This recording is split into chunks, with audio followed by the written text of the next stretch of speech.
Hai, good day guys, kembali lagi di Kentang Tech Channel dan kali ini kita mau bikin konten rakit PC yang lumayan seru. Budget rakitan PC yang kita bikin kali ini adalah di kisaran 4 jutaan lebih beberapa ribu. Selain murah, rakitan PC kali ini juga termasuk irit daya dan gak bakal nyedot banyak listrik di rumah kamu. Gak cuma itu, PC ini nantinya akan kita bikin untuk bisa mainin game-game baru. Ada game FC24, Forbidden West, God of War, Wuthering Waves, dan Zenless Zone Zero kesukaan para wibu. Jadi sepertinya mukadimahnya cukup sekian dulu. Tontonin videonya sambil nyemil roti keju, dan seperti biasa yang belum subscribe, subscribe dulu ya para penggemar berat Zenitsu. Baiklah, sebelum ke komponen-komponen utamanya, kita akan spill casing yang kita pakai kali ini. Ya, ini adalah casing dari NYK Nemesis. Lebih tepatnya NYK Nemesis Notus T68. Dan seperti inilah penampakannya. Harga casing ini sumpah udah murah banget. Yang black kita bisa beli di kisaran harga Rp345.000, sedangkan yang white cuma selisih Rp20.000 aja lebih mahal sedikit. Untuk desainnya sekilas tampak standar casing-casing akuarium yang banyak beredar belakangan ini. Tapi setelah kita coba perhatikan lebih dekat, ada yang unik sama casing yang satu ini. Kita perhatikan di sini, tombol power, reset, audio jack, serta colokan port USB-nya ditaruh di bagian samping bawah seperti ini. Penempatan posisinya ini bikin PC ini jadi lebih comfort gitu, kayak berasa lebih enak aja dilihatnya. Terus karena posisinya di samping begini, kita jadi lebih mudah untuk mengakses port-port yang ingin kita pakai. Gak cuma itu, sebagai sebuah casing dengan desain akuarium, casing ini punya ukuran yang compact juga. Dia punya ukuran 290 x 190 x 370 mm aja. Dengan demikian, casing ini support dengan motherboard maksimal hingga yang berukuran MATK aja. Kemudian dengan harga yang cuma di kisaran 300 ribuan, kita juga udah dikasih 3 buah fan RGB berukuran 12 cm. Oh ya, ada lagi yang bikin casing ini lumayan mantap. Bagian side panel dan sisi bagian depan yang terbuat dari kaca itu ternyata dia kacanya lumayan tebal juga. Bukan yang ringkih dan gampang pecah banget. Oke, selanjutnya kita akan masuk ke beberapa komponen utama rakitan PC kita kali ini. Langsung kita spill motherboardnya dulu. Mobo yang kita pakai seperti yang kalian lihat adalah Asus H110M. Mobo ini support untuk prosesor Intel generasi ke-6 dan generasi ke-7. Untuk fitur memang gak ada yang istimewa karena ini adalah Mobo dengan chipset paling basic untuk soket 1151. Nah, Mobo yang kita pakai ini adalah Mobo second, harganya itu di marketplace dijual di kisaran 375 hingga 400 ribuan. Kalau mau pakai yang baru sebenarnya bisa dan selisih harganya juga nggak jauh-jauh banget. Kita bisa ambil PowerMac H110 yang harganya itu di kisaran 650 ribuan. Selain baru, Mobo PowerMac itu juga udah support dan ada slot untuk M-SATA serta NVMe-nya juga. Jadi nanti di list estimasi harga kita akan bikinin dua list. Yang satu list dengan komponen second dan yang satunya lagi kita set dengan hampir semuanya pakai harga baru. Baiklah, kita lanjut ke prosesornya. Di sini si prosesor udah kepasang di Mobonya. Dan ini adalah prosesor Intel Core i5 7500.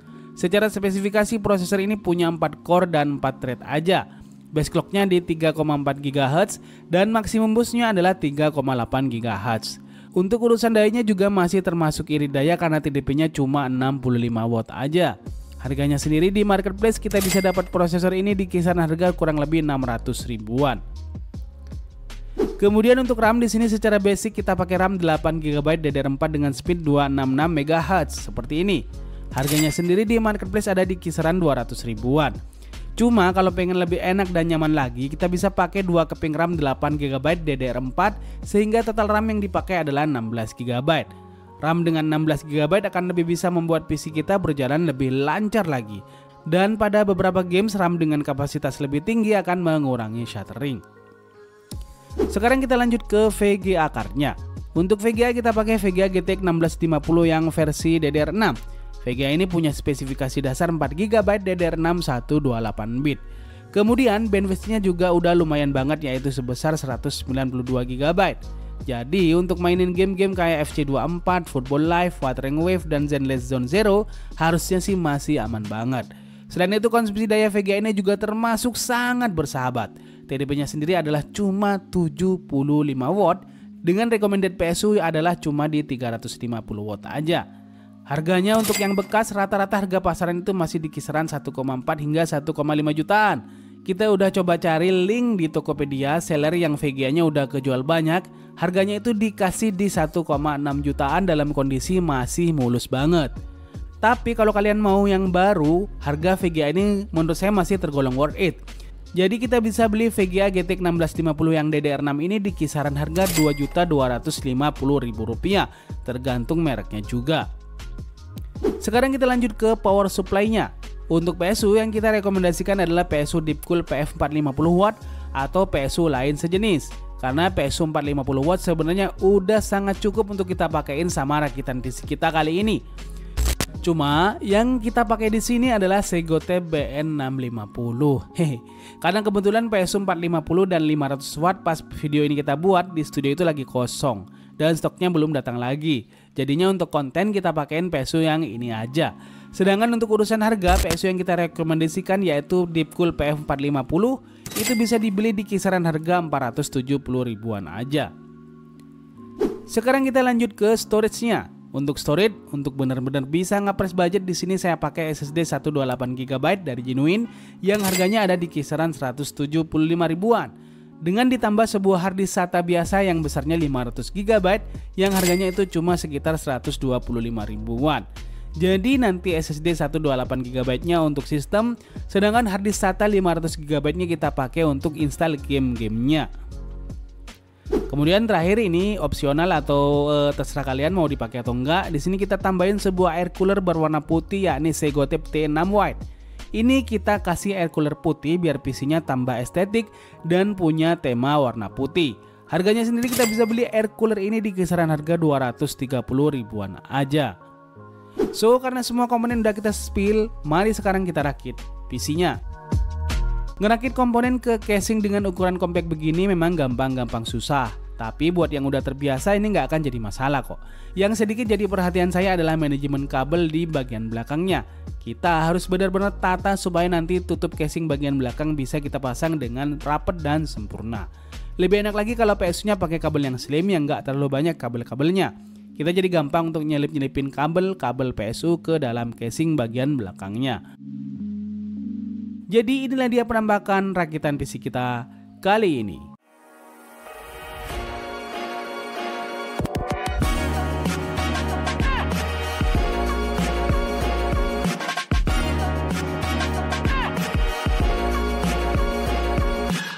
Jadi dengan casing Notus T68 yang compact, rakitan PC 4 jutaan kita kali ini jadi terlihat rapi dan padat. Ruang-ruang di dalam terlihat lebih tertata karena hampir semua space-nya jadi terlihat berisi. Jadi gimana dengan estimasinya? Di sini kita spell dua estimasi total budgetnya. Yang pertama dengan komponen mic second dan baru utamanya di Mobo dan VGA-nya, sedangkan yang satunya adalah total harga dengan komposisi komponennya hampir semuanya baru. Dan inilah dia estimasi budgetnya.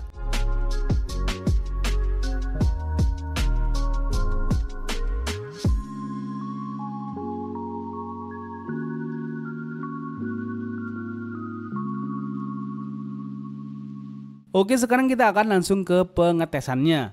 Namun sebelumnya kita akan tunjukin konsumsi daya dari PC rakitan kali ini.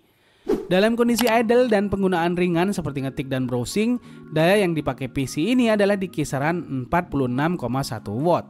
Sedangkan dalam kondisi main game berat yang nge-push CPU usage dan GPU usage ke performa maksimal, daya yang dipakai PC ini adalah di kisaran 157,8 watt aja. Dengan konsumsi daya beginian, ini beneran termasuk irit daya dan sahabat ibu rumah tangga. Hehe. Di sini kita udah buatkan beberapa hitung-hitungannya. Jadi biaya yang harus kita keluarkan untuk listrik yang dipakai PC ini adalah sebesar Rp31.840 aja. Irit banget bukan? Hehe. Baiklah, sekarang kita langsung ke pengujian gamesnya. Di sini kita cuma tes game aja karena memang PC ini ditujukan untuk penggunaan gaming saja dan bukan untuk produktivitas.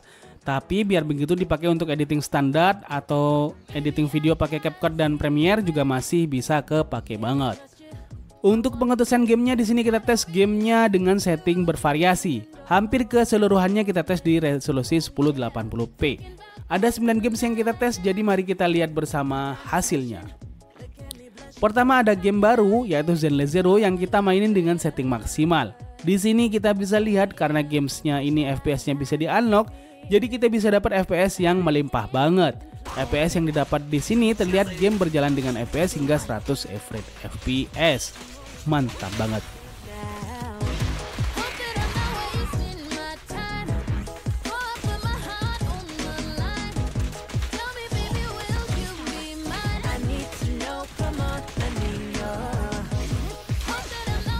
Kemudian ada game Wibu lain yaitu Wuthering Waves.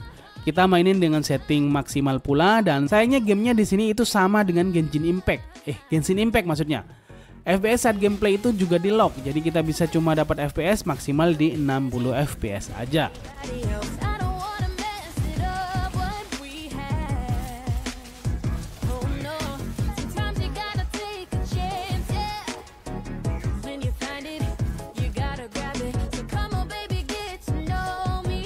Sekarang kita lanjut ke game EFC 24. Kita mainin dengan setting medium custom, cuma resolusinya agak kita turunin di 1600x900 supaya lebih melimpah FPS yang didapat. Walaupun sebenarnya di 1080p juga bisa, cuma FPS-nya akan lebih melimpah di 900p dengan spesifikasi yang kita mainin ini. Kita bisa lihat di sini FPS yang didapat saat maininnya itu bisa dapat hingga 150 average FPS seperti ini.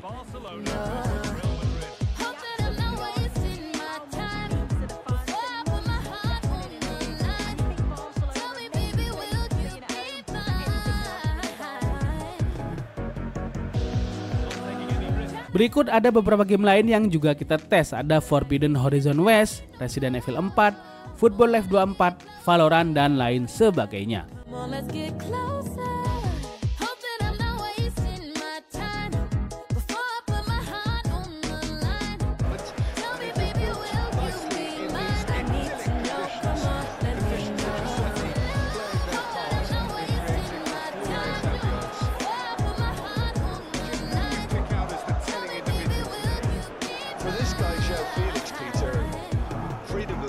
Is key when he's at his most.